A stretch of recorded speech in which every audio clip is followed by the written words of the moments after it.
ዛሬ ቁጥር 6 ነው የምንጀምረው። ቁጥር 6ን ስንጀምር ለወደደን ከኃጢአታችንም በደሙ ላጠበን መንግስትም ለአምላኩና ለአባቱም ካህናት እንድንሆን ላደረገ ለእርሱ ከዘላለም እስከ ዘላለም ድረስ ክብርና ኃይል ይሁን አሜን ይላል። እና ከዚህ ቁጥር ምንድነው የምትረዱት? ቁጥር 6 ላይ የምትረዱትን ነገር ፎርዋርድ አድርጉ። እንዲሁም ምንድነው ኢየሱስ በዚህ ቁጥር ላይ ምን እንዳደረገልን ነው የተጻፈው? ለኛ ለአማኞች ምን እንዳደረገልን ተጽፏል። እና በዚህ ቁጥር ላይ ያላችሁን ሐሳብ ማውራት ትችላላችሁ። ታችን ለመጠቀም ያህል እኔ ልቅደምና ሌሎች ወንድሞችም እህቶችም ካላችሁ ትሳተፋላችሁ። ከዚህ ቁጥር ኢየሱስ ክርስቶስ ለኛ ያደረገልን ነገር የመጀመሪያው መውደዱ ነው የሚገልጽልን። ለወደደን ከኃጢአታችንን በደሙ ላጠበን ይላል። ጌታ ኢየሱስ ክርስቶስ ወዶናል። ኢየሱስ ክርስቶስ ወዶናል ስንል ጀስት እኛ በመናቆ ሳይሆን ከመታወቅ በላይ በሆነው ፍቅሩ ነው ጌታ ኢየሱስ ክርስቶስ የወደደው። እስከምን ወደደ የምንለውን ነገርን በመናይበት ጊዜም ጌታ ኢየሱስ ክርስቶስ ነፍሱን እስከመስጠት ድረስ እኛን እንደወደደ ለራሱ ነፍሱ እንኳን ሳይሳሳ ለክብሩም ሳይሳሳ ነፍሱን እስከመስጠት ድረስ ቤተክርስቲያንን እና ዓለምን እንዲሁ እንደወደደ መጽሐፍ ቅዱስ ይናገራልና ስለ አብ ሲናገር ልክ እንደዛውም ደግሞ ጌታ ኢየሱስ ክርስቶስ ለሰው ልጆችን ሊያድናቸው ዘንድ ወዷል። ያ መውደዱን ደግሞ የምናውቀው ምንድነው? መለኮት ሰው ለመሆን ሲታዘዝ ፈቃደኛ ሲሆን ነው የምናውቀው። እና ጌታ ኢየሱስ ክርስቶስ እንደወደደና ሁለተኛ ደግሞ ከኃጢአታችንን ደግሞ በደሙ አጠበን። ኃጢአታችንን የኛን ኃጢአት የታጠበው በኮርማና በፍየሎች ወይም በበጎች ደም ሳይሆን የታጠበው በቅዱሱ በክርስቶስ ኢየሱስ ደም ነው። ስለዚህ ጌታ ኢየሱስ ክርስቶስ የመጀመሪያው እኛን ወደደን፣ ቀጥሎ ደግሞ ኃጢአታችንን በገዛ ደሙ ነው ያጠበልን። ስለዚህ መጽሐፍም እንደምናገር የልጁ የኢየሱስ ክርስቶስ ደም ከኃጢአት ሁሉ ያነጻል ይላል። ስለዚህ ስለኛ መስዋዕት ሆኖ ጌታ ኢየሱስ ክርስቶስ በደሙ በኩል ምን አደረገን? ኃጢአታችንን አጠበን። ስለዚህ ክርስቶስ ያደረገው ነገር የመጀመሪያው መውደድና ሁለተኛ ደግሞ ከኃጢአታችን በደሙ ማጠብ ነው ያደረገው ጌታ ኢየሱስ ክርስቶስ። እሺ፣ ደስ የሚል ማብራሪያ ነው። ሌላ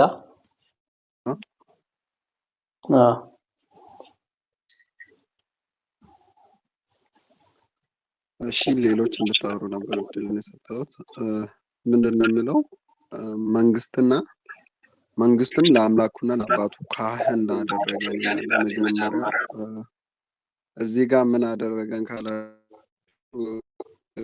መንግስት አለ። በዚህ መንግስት ውስጥ ካህን አደረገን። መንግስቱ ምንድነው? የክርስቶስ መንግስት ነው እና ወደዚህ መንግስት ውስጥ ካህን አደረገን። ካህን ማለት ብሉይ ኪዳን ላይ ምን ነበር? ወደ ብሉይ ኪዳን ተመልሰን ስናይ ካህን የሚለው በሰውና በእግዚአብሔር መካከል የሚቆም ክህነት ነው እና ያ ክህነት ደግሞ ለአሮን ነገድ ብቻ ነው የተሰጠው። ያ የአሮን ነገድ ምን ያደርጋል? የህዝቡን ኃጢአትና መጀመሪያ ለራሱ ኃጢአት ያቀርባል። ከዛ በኋላ ለህዝቡ ኃጢአት ተሸክሞ ያንን ነገር ወደ ቤተ መቅደሱ ይገባል እና እዚህ ጋር ኢየሱስ ክርስቶስ ካህን ናችሁ እያለን ነው። ካህን ማለት ምን ማለት ነው? ቀጥታ እግዚአብሔርን ማግኘት እንችላለን። በአዲስ ኪዳን ላይ የመጀመሪያው ምንን ያሳየናል ካላችሁ ቀጥታ እግዚአብሔርን ብሉይ ኪዳን ላይ ያ ካህን ይዞ ስገባ በእግሩ ላይ ገመድ ታስሮ ነው የሚገባው። ምናልባት ኃጢአት ካለበት ሊሞት ይችላል እና ያ ካህን ብቻ ነው ይዞ ገብቶ ያንን ነገር ይዞላቸው የሚመጣው። እግዚአብሔር መስዋዕታችንን ተቀብሎታል ወይ የሚለውን ነገር የሚያጣሩት ካህኑ ወደ ውጪ ሲወጣ ብቻ ነው እና ከሞት ተጎትቶ ገመዱን ይጎትቱና ያው ማንም ወደዛ ገብቶ ሊያወጣ አይችልም እና ያ ካህን ይሄድና ከእግዚአብሔር ጋር ይነጋገራል። ያንን ነገር መስዋዕቱን ይቀበልለታል እና አዲስ ኪዳን ላይ ምን እናመጣለን ካላችሁ ክርስቶስ በቀጥታ እግዚአብሔርን ማግኘት የምንችልበትን ድልድይ ያዘጋጀልን። ቀጥታ እግዚአብሔርን ማግኘት እንድንችል።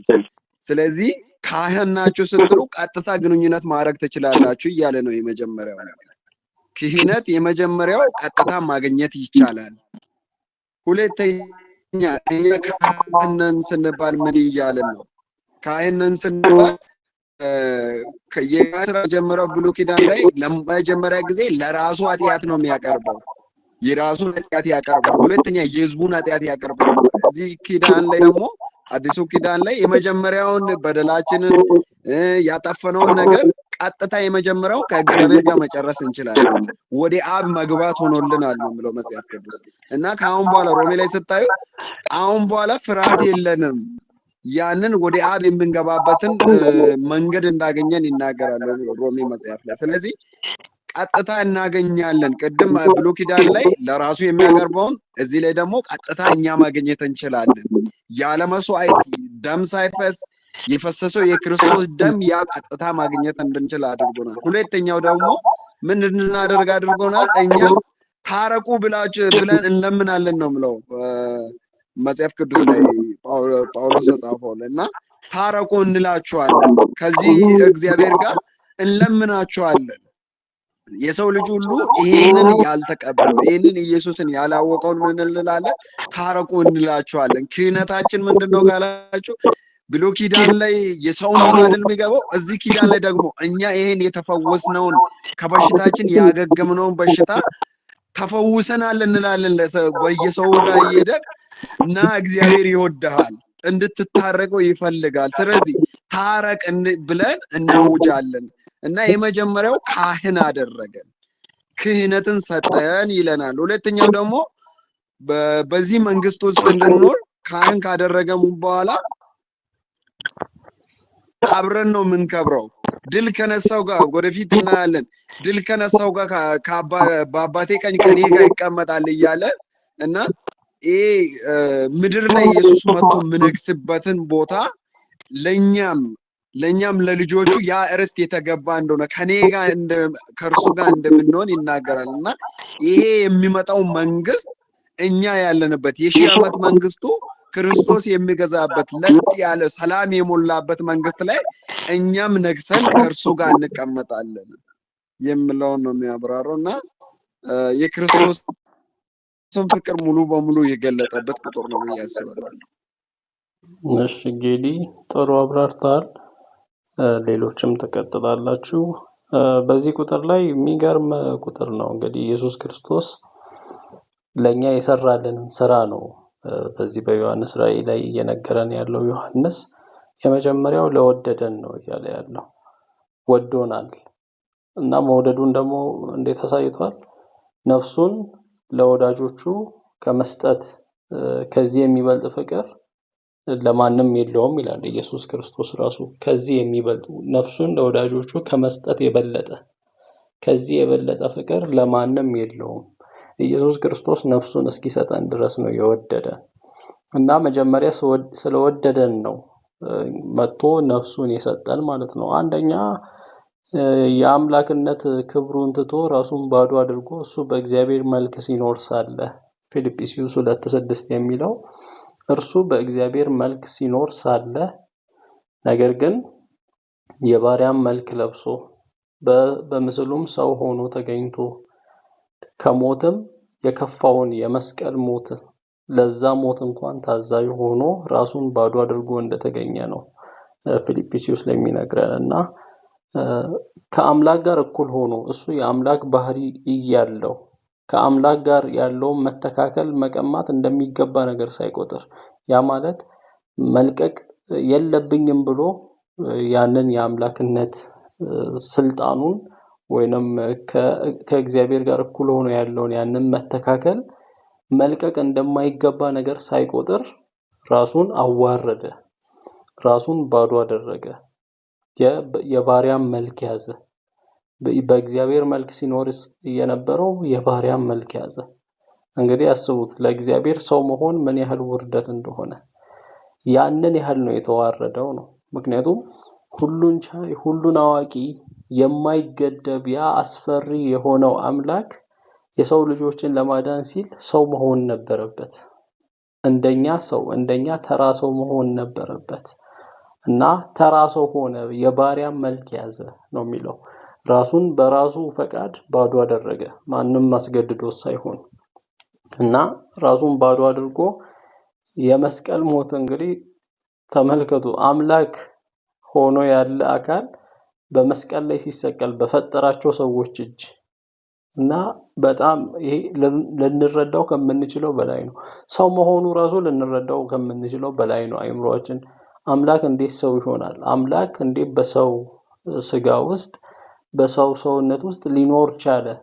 የሚለው ነገር ራሱ ከአይምሮአችን በላይ ነው ብንመረምረው። ምክንያቱም አምላክነቱን ሳይለቅ ነው ሰው የሆነው። ያ ማለት አምላክ ሁሉን አዋቂ ነው አይደል? ሰው ደግሞ ሁሉን አያውቅም። እና ሁለቱ ባህሪ አንድ ላይ በአንድ አካል ኖረ እና ምን ማለት ነው ሲባል ከአይምሮአችን በላይ ነው። ይሄ ከምንረዳው በላይ ነው እና ልንደመምበት ልንገረምበት የሚገባ ነገር ነው። ሁሉን አዋቂ ሆኖ በዘመናት ጊዜ ማይገድበው ከጊዜ ውጪ የነበረው በጊዜ ውስጥ ኖረ። ከቦታ ውጪ የነበረው በቦታ ውስጥ ተገድቦ በእስራኤል ከተማ በቤተልሔም ከተማ ተወልዶ በናዝሬት አድጎ ምናምን። በነገራችን ላይ ሰው ሲሆን እንደኛ ሰው ነበር። እንደኛ ደካማ ሰው፣ እንደኛ ሚናደድ፣ እንደኛ ሚያዘን፣ እንደኛ ሚደሰት በቃ ምድር ላይ ባለበት ሁኔታ የአናጢ ልጅ እናቱ ማርያም የሆነች እህት ወንድሞች ያሉት እንደኛ ሰው እኛ በምድር ላይ ያለን ልናልፍበት የሚገባውን ፈተና ሁሉ ያለፈ እንደዛ አይነት ነው። በነገር ሁሉ ወንድሞችን ሊመስል ተገባው ስለሚል ስለዚህ በሁሉ ተፈትኗል ከኃጢአት በቀር ኃጢአት አልሰራም። በነገር ሁሉ እንደኛ የተፈተነ እንደሆነ መጽሐፍ ቅዱስ ይገልጽልናልና ይህን የሆነው በቃ ሌላ ምንም ምክንያት የለውም። የአምላክነት ክብሩን ትቶ ያንን የአምላክነት መብቱን ትቶ ሰው ሊሆን የቻለበት ምክንያት ሌላ ምንም ነገር ልናቀርብ አንችልም። መጽሐፍ ቅዱስም የሚነግረን በቃ በአንድ ቃል ምንድነው ለወደደን ነው ያለው። ጀስት ወደደን አለቀ በቃ ሌላ ነገር የለውም። ለወደደን ይላል። ከዛስ ወዶን ምን ዝም ብሎ አይደለም የተቀመጠው። አሁን እንዳልኳችሁ ራሱን ባዶ አደረገ። በመስቀል ላይ ተሰቅሎ ከኃጢአታችን በደሙ አጠበን። ለኃጢአታችን የሚያስፈልገው ክፍያ ደም ነበር። መጽሐፍ ቅዱስ ደም ሳይፈስ ስርየት የለም ይላል። ያለ ደም ስርየት የለም። ደም መፍሰስ አለበት። ምክንያቱም እኛ ኃጢአት ሰርተናል፣ አጥፍተናል፣ ከእግዚአብሔር ጋር ተጣልተናል። የኃጢአት ደሞዝ ደግሞ ሞት ነው። ስለዚህ ለሰራነው ኃጢአት መሞት አለብን። በቃ ፍትሃዊ ክፍያ ያ ነው እና እግዚአብሔር እንድንሞት ማለት ደሞዛችንን ሊከፍል ከመጣ ምን ሊያደርግ ነው? ሁላችንም ልንሞት ነው። መሞት ሲባል ደግሞ ይሄ ስጋዊ ሞት ብቻ ሳይሆን ከእግዚአብሔር መለየት። እስከ መቼ? እስከ ዘላለም። ኃጢአት የሚያደርገው እስከ ዘላለም ነው ከእግዚአብሔር የሚለየን። ስለዚህ እግዚአብሔር ደግሞ እውነተኛነቱን እንዳያስጠብቅ ያ ማለት ትክክለኛ ፍርዱ ፍትሃዊ የሆነውን ፍርድ እኛን ለዘላለም ከእርሱ ለይቶ እንትን እንዳያደርግ እሱ እውነተኛ ፈራጅ ብቻ ሳይሆን መሐሪም አምላክ ነው። ስለዚህ መሐሪነቱ ደግሞ ምንድነው? በቃ የትኛውንም ኃጢአት ይቅር እንዲል ያደርገዋል። ስለዚህ እንዴት ይቅር ይበለን? እውነተኛን ፍርዱ ሳይጣስ እንዴት ይቅር ይበለን በሚለው ኢየሱስ ክርስቶስ መጣ ማለት ነው። የግድ ኢየሱስ ክርስቶስ መሃል ላይ መግባት አስፈለገ እና ኢየሱስ ክርስቶስ በመስቀል ላይ ተሰቅሎ የኛን ኃጢአት ማለት ነው የኔን ኃጢአት የዓለምን ኃጢአት ከአዳም ጀምሮ የተሰራውን ኃጢአት እስከ መቼ ያለውን እስከ ዓለም ፍጻሜ ያለውን በዘመናት ሁሉ የተሰራውን ያንን ሁሉ ኃጢአት ነው የተሸከመው በመስቀል ላይ እና እዚህ ጋር ነገሩን ከባድ የሚያደርገው ምን መሰላችሁ? እንግዲህ አስቡት ኃጢአት ምን ያህል ከባድ ነገር እንደሆነ። እኛ እንኳን አንዳንዴ የሰራናቸው ኃጢአቶች ትዝ ሲሉን በጣም ነው አይደል የሚጸጽቱን፣ በጣም ነው የሆነ የሚጨንቀን ባላደረኩት የምንለው። ኢየሱስ ክርስቶስ የዓለምን ኃጢአት በዘመን ሁሉ የተሰሩትን ኃጢአት አስቡ። ሂትለር ብዙ ሚሊዮን ሰዎችን ገሏል። ያ ኃጢአት እሱ ላይ ነው እንትን ብሎ የነበረው። በዓለም ላይ ህፃናት ይገደላሉ፣ ሴቶች ይደፈራሉ፣ ምናምን አሰቃቂ ኃጢአቶች አሉ በምድር ላይ። ያን ሁሉ ኃጢአት ነው የተሸከመው ኢየሱስ። ያንን ኃጢአት ሆነ እኛ በእርሱ ሆነን የእግዚአብሔር ጽድቅ እንድንሆን ዘንድ ነው የሚለው መጽሐፍ ቅዱስ። ኃጢአት ያላወቀውን እርሱን ስለ እኛ ኃጢአት አደረገው። አያችኋ? እኛ በእርሱ ሆነን በክርስቶስ ሆነን የእግዚአብሔር ጽድቅ እንድንሆን ኃጢአት ያላወቀውን ኢየሱስን ስለ እኛ ኃጢአት አደረገው። የእኛን ኃጢአት እሱ ላይ ያደረገው ማለት ነው። እሱ ኃጢአትን ሆነ። ስለዚህ እሱ ኃጢአት የለበትም። ከኃጢአት በቀር በነገር ሁሉ ተፈትኗል ብያችኋለሁ። ኃጢአት አልሰራም፣ ኃጢአት የለበትም። ስለዚህ የራሱ ኃጢአት የለም የሚሞትበት ምክንያት። ስለዚህ ምንድነው የሆነው? ምትክ ነው የሆነው። ያ ማለት ራሳችሁን አስቡ። እኔ የሰራሁትን ኃጢአት ራሳችሁን እኔ ብላችሁ ስታስቡ የኔ ኃጢአት ተከፍሏል ነው፣ እሱ ላይ ሆኗል ነው። እግዚአብሔር የኔን ኃጢአት ኢየሱስ ላይ ያደረገና ቀጣው ማለት ነው። በዛ ኃጢአት ምክንያት እኔን ከቀጣኝ ለዘላለም ልሞት ነው። የኔም መሞት ደግሞ አልፈለገም። አያችሁ፣ እግዚአብሔር በልጁ ላይ ያደረገና ልጁ ኃጢአት ሆነ፣ ቀጣው፣ በመስቀል ላይ ተሰቃየ እና ያ ፓርት ይመስለኛል መስቀል ላይ በጣም ከባዱ ፓርት፣ ኃጢአትን የተሸከመበት ፓርት። በመስቀል ላይ በሚስማር ከመሰቀሉ ከመገረቡ ይልቅ ያ የዓለምን ኃጢአት የተሸከመበት ፓርት በጣም ከባዱ ፓርት ብዬ ማስበው ያንን ነውና እንደዛ አድርጎ አጠበን ማለት ነው። ስለዚህ በደሙ ነው ያጠበን፣ በደሙ የተገዛን እና ይሄ ዋጋ ሊገባን ይገባል። በቃ ይሄ ካልገባን ክርስትና አልገባንም ማለት ነው። ይሄን ነገር ከተረዳን ደግሞ ክርስትናን የሆነ ለጥቅም ብቻ አንፈልገው፣ የሆነ ለምድራዊ ነገር አንከተልም። ይሄ ነገር ሲገባን፣ የተደረገልን ሲገባን፣ ይሄ ነው የተደረገልን፣ እንደዚህ ነው የዳን ነው፣ እንደዚህ ነው የጸደቅ ነው፣ እንደዚህ ነው ህይወት ያገኘ ነው። የዘላለም ህይወት ልናገኝ የቻልንበት መንገድ ይሄ ነው። አምላክ ሰው ሆኖ ተሰቅሎ ሞቶ ነው ያዳነን። መክፈል የሚገባንን ዋጋ ነው የተከፈለልን። ስለዚህ በደሙ አጠበን ማለት ነው። ስለዚህ ዛሬ ለኃጢአቴ ተጠያቂ መሆንበት ምክንያት የለም። ምክንያቱም እርሱ የኔን ኃጢአት ወስዶታል። ስለዚህ ሲኦል ልትገባ ትችላለህ፣ ልጠፋ ትችላለህ የሚባል ነገር አይሰራም። ምክንያቱም የኔን ኃጢአት ወስዶ ከፍሎታል። የመቼ ኃጢአት ነው የወሰደው? የኔን የትላንት፣ የዛሬ፣ የነገ የእድሜ ልኬን ኃጢአት ወሰደ። እኔ በእርሱ አመንኩ። ምን ብዬ? ኦኬ የሞትከው አንተ በእኔ ቦታ ነው። የኔን ኃጢአት ወስደሃል፣ የኔን ኃጢአት ከፍለሃል፣ ነፃ አድርገኸኛል። አያችሁ፣ በደሙ ላጠበን ነው አይደል የሚለው? አጥቦናል። በመስቀል ላይ በደሙ አጥቦናል። ወደፊት ለሚያጥበን አይደለም የሚለው፣ ወይንም ገና የሆነ የኛ ብቃት እየታየ ምንታጠብ አይደለንም። ታጥበናል። ኦሬዲ በደሙ ከኃጢአታችን ነስተናል እና ክብር ለእግዚአብሔር ይሁን። ከዛ ምን አደረገን? ካጠበን በኋላ ለአባቱም ለአምላኩና ለአባቱም ካህናት እንድንሆን ላደረገ ለእርሱ መንግስትም ይላል። መንግስትም ለአምላኩና ለአባቱም ካህናት እንድንሆን ላደረገ።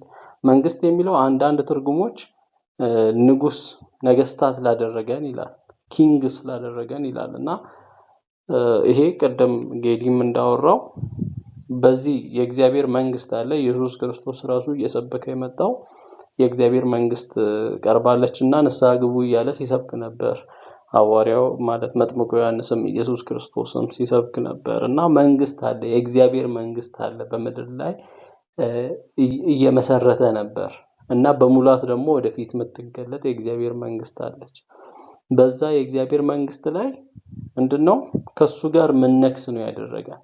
ከሱ ጋር ተካፋይ ነው ያደረገን። ከእርሱ ጋር እነክሳለን። ድል ለሚነሳው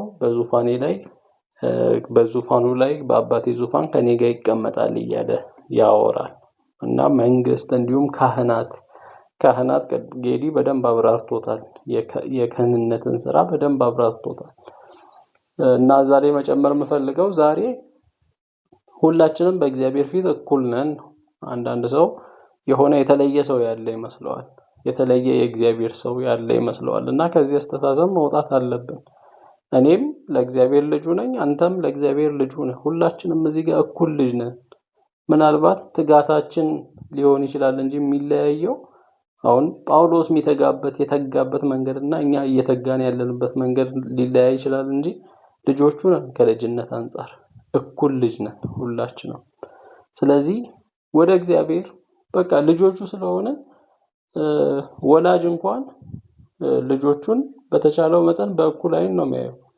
የሆነ ልጅ እንደፈለገ እየጠየቀው የሆነ ልጅ ደግሞ አለመጠየቅ አይችልም። ወይንም ለሆነ ልጅ ብቻ ጥሩ እያደረገ ያኛውን ኢግኖር ማድረግ አይችልም። ትክክለኛ ወላጅ ወይንም መልካም ወላጅ እና እግዚአብሔርም እንደዛ ነው። አባታችን ነው። አባ ብለን የምንጠራበትን የልጅነት መንፈስ ነው የሰጠን። አያችኋ? መንፈስ ቅዱስ በውስጣችን አለ። ስለዚህ አባ ብለን ኤኒታይም ማናገር መጠየቅ እንችላለን የፈለግነውን ነገር። የሆነ አንዳንዱ ሰው የቀረበ እኛ ደግሞ የራቅን እንደሆነን ማሰብ የለብንም። እኩል ልጆች ነን። ያንን የልጅነት መብት በስሙ ለሚያምኑት የእግዚአብሔር ልጆች የሆኑ ዘንድ ስልጣንን ሰጣቸው ነው ያለው። ለነማን? አያችሁ? ይሄን የልጅነት ስልጣን የማግኘት ብቸኛው መንገድ መቀበል፣ ኢየሱስን በስሙ ማመን ነው። ስለዚህ ኢየሱስን ከተቀበልክ በስሙ ካመንክ የልጅነት መብት ተሰጥቷል። የእግዚአብሔር ልጅ እንድትሆን ኢየሱስ ስልጣን ሰጥቷል። ይሄን ስልጣን ከሰጠ በኋላ ልጅ እንዳልሆንክ ማሰብ የለብም። ልጅ ከሆንክ ደግሞ በቃ ልጅ ነህ ነው።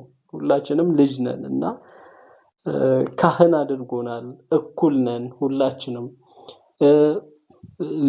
ሌሎች በዓለም ላይ ያሉትን መጥራት የምንችል ታረቁ ብለን እንለምናለን። አያችሁ? ካህን ስለሆንን ካህን ሰውን ከእግዚአብሔር ጋር የማስታረቅ ስራ ነው አንደኛው ስራ። ስለዚህ ያላመኑትን ኑ በኢየሱስ ክርስቶስ በኩል እመኑና ዳኑ፣ ከሚመጣው ቁጣ አምልጡ፣ ከዘላለም ጥፋት አምልጡ ብለን የምንናገረው እኮ ማንም ሾሞን አይደለም። እዚህ ጋር ቁጭ ብለን እንደዚህ ባይብልን እያጠናን ያለነው ማንም ሾሞን አይደለም። ቃሉን እየተከፋፈልን ያለነው በቃ መብታችን ስለሆነ ነው። እግዚአብሔር የሰጠን መብታችን ስለሆነ ነው። ማንም ሊሾመንና ሊሽር አይችልም ማለት ነውና የሚገርም ነው። በቃ ይሄ ነው የተደረገልንን ነገር ነው። ኢየሱስ ያደረገልንን ነገር ነው ጳውሎስ ማለት ዮሐንስ እየጻፈልን ያለው እና ሌላ የሚጨምር ሰው ካለ ማውራት ይችላል። እሺ፣ የሚጨምር ሰው ከሌለ እዚሁ ቁጥር ላይ እንቆያለን። ቁጥር 6 ላይ እንግዲህ ኢየሱስ ለአባቱም ማለት ለአምላኩና ለአባቱም እያለ ይቀጥላል። ካህናት እንድንሆን ላደረገ ይላል። ለአምላኩና ለአባቱም ካህናት እንድንሆን ላደረገ እያለ ሲናገር ኢየሱስ ክርስቶስ እንግዲህ አምላክ ነው ብለን ነው የምናምነው። ለአምላክ አምላክ አለው ወይ? ለአምላኩና ለአባቱ ለኢየሱስ ለአምላኩና ለአባቱ እያለ ስለሆነ ለአምላክ አምላክ እንዴት ይኖረዋል የሚል ጥያቄ ይነሳል። ኢየሱስ አምላክ ከሆነ እንግዲህ ለአምላኩና ለአባቱ የሚለው አብን ነው የሚያሳየው። ስለዚህ አብ አምላኩ ነው ወይ? እንደዛ ከሆነ ለአምላክ አምላክ ይኖረዋል ወይ የሚል ጥያቄ ስለሚነሳ ይሄን ጥያቄ መልሱ። ሌሎችም እየተሳተፋችሁ ባይብል ስቴዲ ስለሆነ ያው እርስ በርስ እንማማራለን። ሌሎችም ተሳተፉ። እዚህ ቦታ ጥሩ ጥያቄ ነው ያነሳውና በስፔሻሊ በሌሎች ሃይማኖቶች ዘንድ ላይ ብዙ ሰዎች የሚያነሱት ነው። በጳውሎስ መልእክትም ላይ ለክርስቶስ ኢየሱስ አምላኩም አባቱም እንደሆነ ጳውሎስም ይናገራል። እና እነዚህ አይነት ነገሮች በሌሎች ሃይማኖቶች ላይ ብዙ ጥያቄዎች የሚያነሳበት ነው። ኢየሱስ ክርስቶስ አምላክ እስከሆነ ድረስ ታዲያ ለምንድን ነው አባቱ ወይም አምላኩ የሚለው መጽሐፋችሁ እኮ እንደዛ ብሎ ይናገራል ብለው ይናገራሉ። እነዚህ ሰዎች ክርስቶስ ኢየሱስ የፍጹም አምላክና ፍጹም ሰው መሆኑን ወይም ሰውነቱን የካዱት ወይም አምላክነቱን የካዱት ናቸው። እነዚህ አይነት ጥያቄዎችን የሚያነሱት ጌታ ኢየሱስ ክርስቶስ ፍጹም አምላክ እንደሆነ ፍጹም ሰውም ነው ጌታ ኢየሱስ ክርስቶስ። ስለዚህ በዚህ ቦታ ላይ ስለ አምላክነቱ ለአምላኩም ወይም ለአባቱ ብሎ በሚናገርበት ጊዜ አው ጌታ እግዚአብሔር አብ ክርስቶስ ለሰውነቱ አምላክ እንደሆነ ጌታ ኢየሱስ ክርስቶስ ፍጹም አምላክ እንደሆነ ፍጹምም ሰውም ነው። ስለዚህ ለሰውነቱ ትላንትና አለው፣ ዛሬ አለው፣ ነገ አለው እና ለሰውነቱ ነው ያለው። ነገር ግን ጌታ ኢየሱስ ክርስቶስ እዚህ ቦታ ላይ መጽሐፉ ስናገር ለአምላኩ ለአባቱ በሚልበት ሰዓት ላይ ይሄ ማለት እግዚአብሔር አብ ከክርስቶስ ኢየሱስ ወይም የሚበልጥና ክርስቶስ ኢየሱስ ደግሞ ከእግዚአብሔር አብ የሚያንስ ነው ማለቱ አይደለም። ለአምላኩና ለአባቱ ብሎ በሚያወራበት ጊዜ ላይ የክርስቶስን ፍጹም ሰው መሆኑ ጌታ ኢየሱስ ክርስቶስ ሰውነቱ የጠፋበት ወይም አምላክነቱ ብቻ ያለ ሳይሆን ወይም አምላክነቱ የጠፋበት ሰውነቱ ብቻ ያለ አምላክ አይደለም። ዛሬም ቢሆን ጌታ ኢየሱስ ክርስቶስ ፍጹምም ሰው ፍጹምም አምላክም ነው። ስለዚህ የመለኮት ሙላት በሰውነቱ ተገልጦ ነው ዛሬም ቢሆን የሚኖረው። ስለዚህ ከዚህ አንፃር ነው የጌታን ኢየሱስ ክርስቶስን አምላክ ለአምላኩና ለአባቱ ብሎ በሚናገርበት ጊዜ ጌታ ኢየሱስ ክርስቶስ ቅድም አቢም አንስቷል፣ በነገር ሁሉ ወንድሞችን ሊሆን ነው የተገባው እና ኢየሱስ ክርስቶስ ወደዚህ ምድር ላይ ሲመጣ ሰው የሚመስል አይደለም፣ ራሱ ሰው ነው፣ ፍጹም ሰው ነው የሆነው። ስለዚህ ለዚህ ሰውነቱ ደግሞ አምላክም ላለው ለአባትም አለውና ስለዚህ ይሄ ነገር ደግሞ ጌታ ኢየሱስ ክርስቶስ በዘመናት ውስጥ ላይ የእግዚአብሔር ልጅ ነው ስንል ልጅነቱ ደግሞ እንደኛ አይደለም። ከዛ አንፃር አይደለም እዚህ ቦታ ላይ መጽሐፍ የሚያነሳው። ነገር ግን ስለ ሰውነቱ ክርስቶስ ኢየሱስ ፍጹም ሰው ነው የሆነው። ስለዚህ በሰውነቱም መከራንም የተቀበለው ለኃጢአታችን መስዋዕት የሆነው ደሙንም ያፈሰሰው። ስለዚህ ይሄ ደግሞ ጌታ ኢየሱስ ክርስቶስ በዚህ ምድር ላይ የሺህ ዓመቱን ይነግሳል።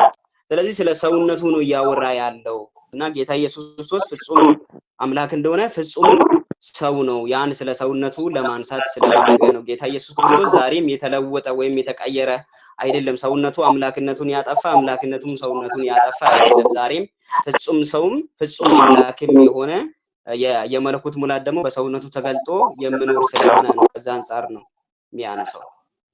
እሺ፣ በጣም ጥሩ። ሌላ? እሺ፣ የሚጨምር ካለ እኔም ካወራው በኋላ ይጨምራል።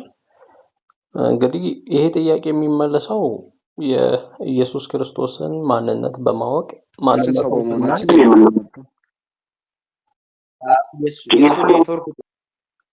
ጌዲ አንተ ኔትወርክ እያስቸገረ ስለሆነ ፓውዝ አድርግና እኛ እንቀጥላለን። ኢየሱስ ክርስቶስ አምላክ ከሆነ እንዴት አይሰማ? ኢየሱስ ክርስቶስ ሰው በመሆኑ ሙሉ ሰው ነው፣ ሙሉ አምላክ ነው። አይሰማ? ቀጥል። ይሰማል። ሙሉ ሰው በመሆኑ በሰውነቱ አምላክ አለው። ሰው ስለሆነ አምላክ አለው። ስለዚህ ሰው ነው ስንል ግን ሰው መስል እያልን አይደለም። እዚህ ጋር መጠንቀቅ ያለብን በጣም አጋንንታዊ የሆነ አስተምሮ አለ። ሰው ይመስላል እንጂ ሰው አይደለም የሚል አስተምሮ እና በመጀመሪያ ሰው ካልሆነ ሊያድነን አይችልም ነገራችን ላይ። ምክንያቱም በደል ያጠፋ ሌላ መልአክ ዘር ሌላ ዘር አይደለም እግዚአብሔርን የበደለው ሰው ነው እና እኔ ነኝ የበደልኩት። እኔን ሊያድነኝ ክርስቶስ እግዚአብሔር እኔን ሊሆን ይገባል። ክርስቶስ ሰው ሲሆን እኔን ነው መሆን ያለበት እና ፍጹም ሰው ፍጹም እኔን ነው ወይም የኔን አይነት ባህሪ ነው የሰውነትን ባህሪ ነው የተካፈለው። ስለዚህ ኢየሱስ ክርስቶስ ፍጹም ሰው በመሆኑ እኔ ፍጹም ሰው በመሆኔ ምን አለኝ? ለኔ አምላክ አለኝ። ፍጹም ሰው ስለሆነ 100% ሰው ስለሆነ አምላክ አለኝ። ኢየሱስም ፍጹም ሰው በመሆኑ አምላክ አለ። ከዛ እዛ ጋር ምን ነው ለአባቱ ይላል እና ለአባቱ ስል ኢየሱስ ክርስቶስ ምን እያደረገ ነው? የእግዚአብሔር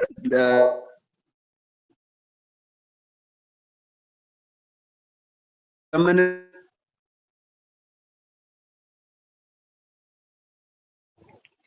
ባህሪ ልጅ ነው እዛቱ የምለውን ያስቀምጣል። የባህሪ ልጅ አደረገው። ለአብ ዘላለማዊ ነው፣ ወልድም ዘላለማዊ ነው። አብ ሁሉን ቻይ ነው፣ ወልድም ሁሉን ቻይ ነው። አብ በሁሉ ቦታ ይገኛል፣ ወልድም በሁሉ ቦታ ይገኛል። አብ አልፋና ኦሜጋ ነው፣ ወልድም አልፋና ኦሜጋ ነው። ስለዚህ አባት ስል የባህሪ ልጅነትን ነው እያሳየ ያለው። ስለዚህ በሰውነቱ አምላክ አለው። መስረሻ እንዳብራራው በአባትነቱ በልጅነቱ ከአብ ጋር አንድ ባህሪ አለው። ከአብ ጋር እኩል የሆነ ስልጣን አለው። እሺ፣ ጥሩ አውርታል ጌዲ። እና አምላክ ከሆነ እንዴት አምላክ ይኖረዋል የሚል ጥያቄ ሲነሳ ኢየሱስ ክርስቶስ አምላክ ብቻ ሳይሆን ሰውም ነው። ሰው በመሆኑ አምላክ አለው። የኢየሱስ ክርስቶስ ማንነት ምንድነው ከተባለ ኢየሱስ ክርስቶስ ስጋ ለብሶ ከማርያም ከመምጣቱ በፊት አምላክ ነበር።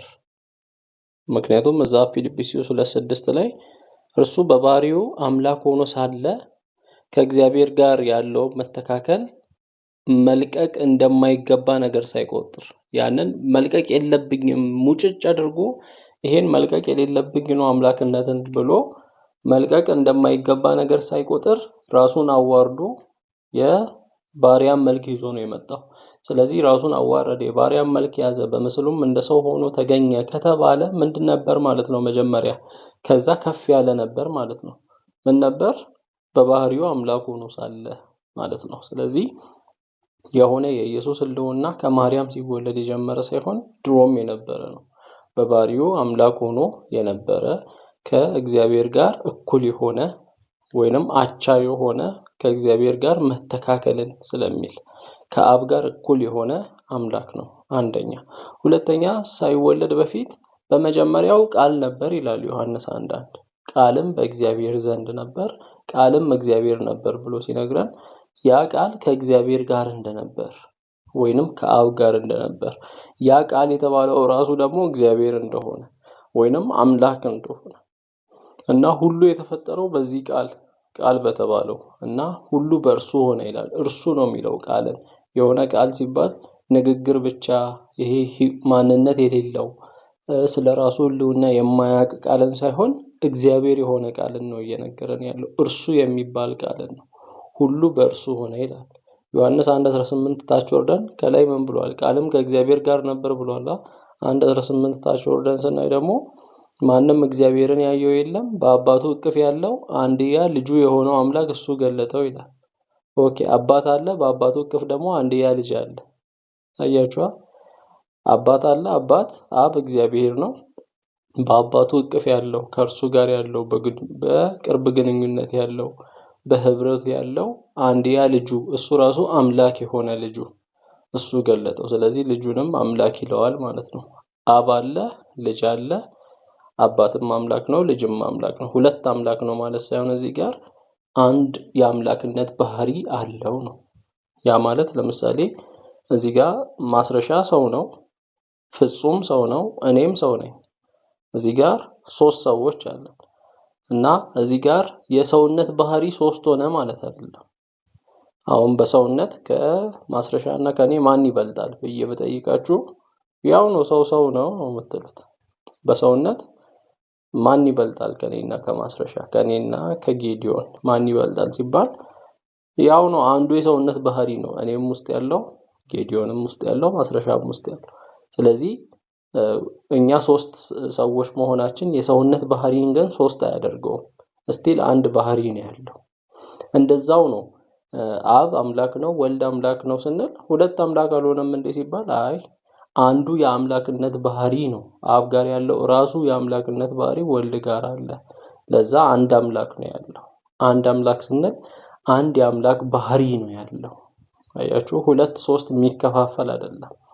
አንድ የአምላክነት ባህሪ ያለ። ስለዚህ ፍጹም አምላክ መሆኑን መጽሐፍ ቅዱስ ይነግረናል። ፍጹም ሲባል ሙሉ አምላክ የሆነ ማለት ነው። ፍጹም እያለን ያለነው እዚህ ጋር በትክክል አምላክ የሆነ ምንም ከአምላክነት ያልጎደለ እንደማለት ነው። ስለዚህ ኢየሱስ ክርስቶስ ከማርያም ከመወለዱ በፊት አምላክ ነበር። ከማርያም ሲወለድስ አምላክነቱን ትቶ ነው? አይደለም። አምላክነቱ እያለ ሰውነትን ጨመረ ማለት ነው። ስለዚህ ሰው ሆነ፣ ቃልም ስጋ ሆነ ይላል እዛው ዮሐንስ 1:14 ላይ ቃል እግዚአብሔር ነበር ካለ በኋላ ወደታች ወርዶ ቃልም ስጋ ሆነ። ያ ማለት ቃል እግዚአብሔር ነው፣ እግዚአብሔር ሰው ሆነ ማለት ነው። ቃል ስጋ ሆነ፣ እግዚአብሔር ሰው ሆነ። ስለዚህ እግዚአብሔር ሰው ሆኖ እግዚአብሔርነቱን ትቶ አይደለም ሰው የሆነው። እግዚአብሔርነቱን ትቶ ነው ካልን እግዚአብሔር አይለዋወጥም የሚለው ጥያቄ ውስጥ ይገባል ማለት ነው። ምክንያቱም እግዚአብሔር ማንነቱን አይለቅም። እግዚአብሔር ሰው ሲሆን በቃ እግዚአብሔርነቱን ትቷል ካልን እግዚአብሔር መሆኑን ትቷል ካልን እግዚአብሔር መሆኑን የተወበት ጊዜም የለም። ስለዚህ ያ እግዚአብሔር ከሚለው ዲፊኒሽን ጋር አይሄድም። ስለዚህ አምላክ ሆኖም እያለ ሰው ሆነ። ስለዚህ አምላክነትና ሰውነት ተዋሃደ። በውህደት መዋሃድ ሲባል ለምሳሌ እኔ ሁላችንም እዚህ ጋር ስጋ አለን፣ ነፍስ አለን። ስጋና ነፍስ አለ በእያንዳንዳችን ላይ እና ስጋችንና ነፍሳችን በውህደት ነው ያሉት፣ ተዋህደው ነው ያሉት። ያ ማለት ልትነጣጥላቸው አትችልም። ከዚህ እስከዚህ ስጋ ነው፣ ከዚህ እስከዚህ ነፍስ ነው ብለህ መነጣጠል አትችልም፣ መደባለቅም አትችልም። ወይንም ቀላቅለህ ሌላ ነገር እንትን ማድረግ አትችልም። ስጋ ስጋ ነው፣ ነፍስ ነፍስ ነው። ስለዚህ አሁን አይነጣጠልም ስላችሁ ለምሳሌ እግራችሁን ብትመቱ ውስጣችሁ ያዝናል ማለት ነፍሳችሁ ታዝናለች። ነፍስ ማለት ዕውቀት፣ ስሜት፣ ፈቃድ፣ ዕውቀት ያለበት ነው። እግራችሁን ስትመቱ እግራችሁ ብቻ አይደለም የሚመታው፣ ስጋችሁ ነው አይደል የተመታው። ስጋችሁ ብትመታም ነፍሳችሁ ግን ታዝናለች። አያችኋ? የተያያዘ ነው። ልትነጣጥሉት አትችሉ። አይ ይሄ ስጋዬ ነው በቃ በስጋዬ ያረኩት ነፍሴን አይጎዳም ምናምን ልትሉ አትችሉ። ምክንያቱም ነፍስ ዕውቀት ታውቃላችሁ፣ ስሜት አለ፣ ስሜታችሁ ይጎዳል። ስሜት፣ ፈቃድ፣ ዕውቀት ያለበት ስሜት፣ ፈቃድ፣ ዕውቀት ያለበት ነፍስ ላይ ነው። ስለዚህ ነፍሳችሁ እየተጎዳ ነው ማለት ነው ስጋችሁ ሲመታ ወይ ስጋችሁ ላይ የሆነ ነገር ሲደርስ። ነፍሳችሁ ስታዝን ደግሞ በስጋችሁ ነው የሚገለጠው። ፊታችሁ ይኮሳተራል። በቃ ስጋችሁ ነፍስ ስትጨነቅ ውጪህም ይጨነቃል፣ ዓይንህ እንባ ያወጣል የመሳሰሉት። ስለዚህ አያችሁ አይ ይሄ የስጋ ነው ይሄ የነፍስ ነው ነጣጥለ አይገናኙም ልትል አትችልም። ተዋህደዋል። ደግሞ የሆነ ማለት ልትነጣጥላችሁ አትችልም። ቀላቅለህ ደግሞ ስጋ ነፍስ ነው ልትልም አትችልም። ስጋ ስጋ ነው፣ ነፍስ ነፍስ ነው ስቲል። ስለዚህ ምንድነው በውህደት ነው ያሉት ነው። እንደዛውም ሁሉ አምላክ ከሰው ባህሪ ጋር ሁለቱ ባህሪ ተዋሃደ ነው የሚባለው በኢየሱስ ክርስቶስ በአንድ አካል ላይ ሁለቱ ባህሪያት የአምላክነት ባህሪና የሰውነት ባህሪ ተዋሃደ፣ በውህደት አንድ ላይ እንደኖረ ነው። ስለዚህ ኢየሱስ ክርስቶስ አምላክም ነው ሰውም ነው። አምላክ ሰው ነው የሚባለው፣ ጋድ ማን ነው የሚባለው አዘ ሴም ታይም 100% ሰው ነው፣ 100% አምላክ ነው። ምን ማለት ነው?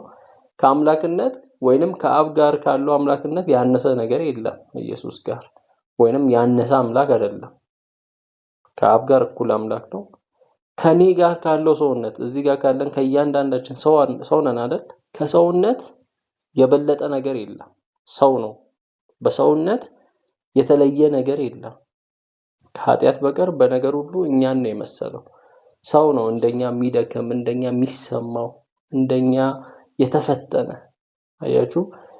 ስለተፈተነ ተፈትኖ ሁሉንም ነገር አይቶ ስላለፈ ድካማችን የሚገባው ነው። ኢየሱስ ይገባዋል። እኛ የምናልፍበት ፈተና ይገባዋል እና በድካማችን ሊራራልን የማይችል ሊቀ ካህናት የለንም ነው የሚለው። የማይገባው አይደለም የሚገባው ነው። ምክንያቱም በነገር ሁሉ ስለተፈተነ እንደኛ ይገባዋል በምን ሁኔታ ውስጥ እያለፍን እንደሆነ። እና አንዳንድ ሰው ኢየሱስ ኃጢአት ስላልሰራ ኃጢአት የማይገባው ይመስለዋል አንዳንድ ሰው። እና ያ ማለት ኢየሱስ ማለት የኃጢአት ፈተና ቀርቦለታል፣ አላደረገም እንጂ ቀርቦለታል። ኃጢአት ስላላደረገ አይገባውም ማለት አይቻልም። እንደውም ኃጢአትን የተቋቋመ ነው የኃጢአትን ፓወር የሚያውቀው፣ የኃጢአትን ኃይል የሚያውቀው። ለምሳሌ የማራቶን ሩጫ ላይ ብናይ ማራቶን 42 ኪሎ ሜትር ነው።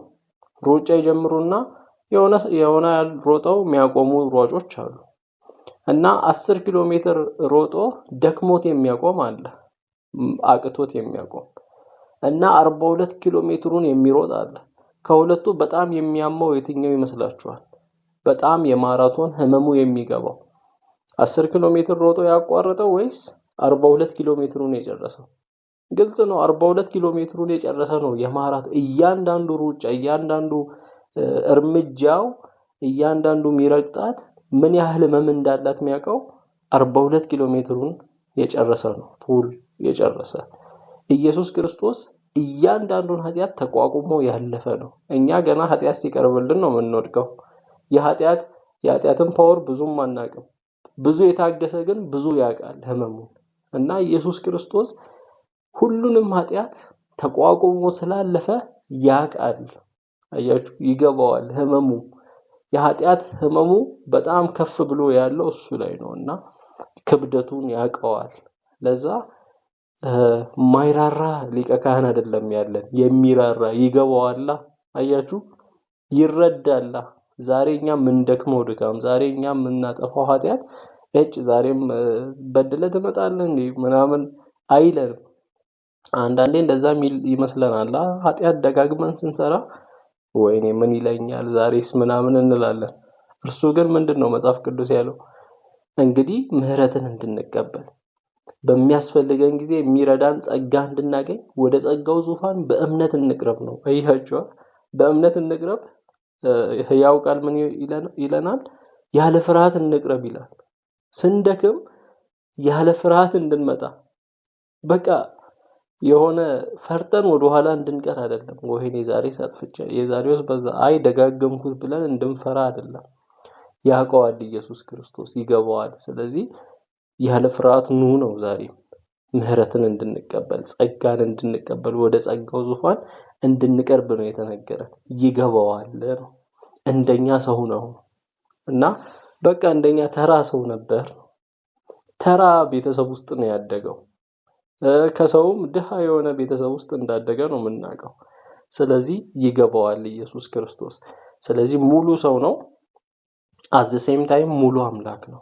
ሁለቱ ባህሪያት በአንድ አካል ውስጥ ኖረዋል። ስለዚህ ኢየሱስ ጋድ ማን ነው ማለት ነው።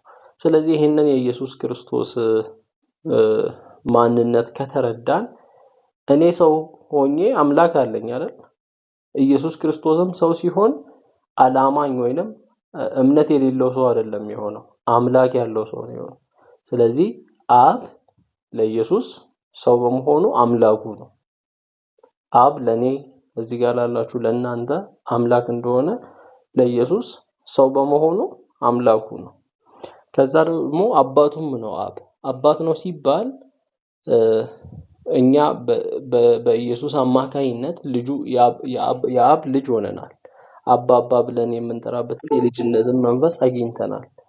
ለተቀበሉት በስሙ ለሚያምኑት ለእነርሱ የእግዚአብሔር ልጆች ይሆኑ ዘንድ ስልጣን ሰጣቸው፣ ልጆች ይሆኑ ዘንድ። ስለዚህ አባት ሆኖናል አብ። ነገር ግን ለኢየሱስ ክርስቶስ አባትነቱ በዚህ አይነት መንገድ አይደለም። ቅድም እንዳልኳችሁ እሱ ድሮም ልጁ ነበር። ማንም እግዚአብሔርን ያየው የለም። በአባቱ እቅፍ ያለው አንድያ ልጁ የሆነው አምላክ አንድያ ልጅ ነው። አያችሁ፣ አንድያ ልጁ የሆነው አምላክ እሱ ገለጠው ይላል። አንድያ ልጅ ነው። እሱም መሳይ ልጅ የለም። ለአብ ኢየሱስን መሳይ ልጅ የለም። አንድያ ልጅ ነው። አንደኛ። ሁለተኛ ደግሞ የእግዚአብሔር ልጅ ነው ኢየሱስ ክርስቶስ። የእግዚአብሔር ልጅ ሲባል እግዚአብሔር ያለው ማለት ነው። ማለት የባህሪ ልጅ ነው ኢየሱስ ክርስቶስ። የእግዚአብሔር ባህሪ አለው ኢየሱስ። ምን ማለት ነው? እኛ የሰው ልጅ ስንባል ምን አለን? የሰው ባህሪ ያለን ነው። እኔ የሰው ልጅ ነኝ ከተባል ወይንም የሰው ልጅ ነው እርሱ ከተባለ ምን ማለት ነው? ለሰው ያለው ነገር ሁሉ አለው ነው። ያ ማለት እዚህ ጋር ያለን ሁላችን ሰዎች ነን አይደል? ሰው ከተባላችሁ እኔም ሰው ከተባሉ እናንተ ያላችሁ ነገር ሁሉ አለኝ ማለት ነው። ኢየሱስ የእግዚአብሔር ልጅ ሲባል እግዚአብሔር ያለው ሁሉ አለው። ምን ማለት? እግዚአብሔር ሁሉን አዋቂ ከሆነ ኢየሱስ ሁሉን አዋቂ ነው። ያለው እግዚአብሔር ሁሉን ቻይ ነው። ኢየሱስ ሁሉን ቻይ ነው። አብ በአንዴ በሁሉ ቦታ ይገኛል። ኢየሱስ በሁሉ ቦታ ይገኛል። አብ ለመኖር ጥገኛ አይደለም ምንም ነገር ላይ፣ ኢየሱስም እንደዛው። ስለዚህ የእግዚአብሔር ልጅ ማለት የእግዚአብሔር ባህሪ ያለው እንደማለት ነው። በሌላ ቋንቋ እግዚአብሔር ነው ማለት ነው የእግዚአብሔር ልጅ ማለት። ለዛ ነው የሆነ ቦታ ላይ ፈወሰ፣ በሰንበት ፈወሰ። ከዛ አይሁዳውያን ሊወግሩት አባቴ እስከዛሬ ይሰራል እኔም እሰራለሁ ብሎ ኢየሱስ ሲያወራ ሊወግሩት ድንጋይ ያነሱ። እንዴ ለየትኛው ስራ ነው የምትወግሩኝ? ማለት ምን አጠፋው ሲላቸው አይ ሰንበትን ስለ ሻርክ ብቻ እኛ የምንገል አሁን ወይንም የምንወግር ሰንበትን ስለ ሻርክ ብቻ ሳይሆን ራሱን ከእግዚአብሔር ጋር አስተካክሎ እግዚአብሔር አባቴ ነው ስላለ። አያችሁ፣ ራሱን ከእግዚአብሔር ጋር አስተካክሎ እግዚአብሔር አባቴ ነው ስላለ አይሁድ ሊወጉት ድንጋይ ያነሱ ይላል። ኢየሱስ የእግዚአብሔር ልጅ ነው ሲል ወይንም እግዚአብሔር አባቴ ነው ሲል አይሁድ ይገባቸዋል። ራሱን እግዚአብሔር እያደረገ ራሱን ከእግዚአብሔር ጋር እኩል እያደረገ ነው። አያችኋ? የእግዚአብሔር ልጅ ነኝ ማለት እኔ እግዚአብሔር ነኝ ማለት ነው ኢየሱስ ሲያወራ። ስለዚህ ከነዚህ ጥቅሶች ኢየሱስ አምላክ መሆኑን እንረዳለን። የእግዚአብሔር ልጅ መሆኑን እንረዳለን። ስለዚህ ለአባቱና ለአምላኩ ካህናት አደረገን በሚልበት ጊዜ አምላኩ የተባለው አብ ኢየሱስ ሰው በመሆኑ ነው። አባቱ የተባለው ደግሞ ልጁ በመሆኑ ነው። እና ደስ ይላል። ዛሬ ሰዓታችንም አልቋል።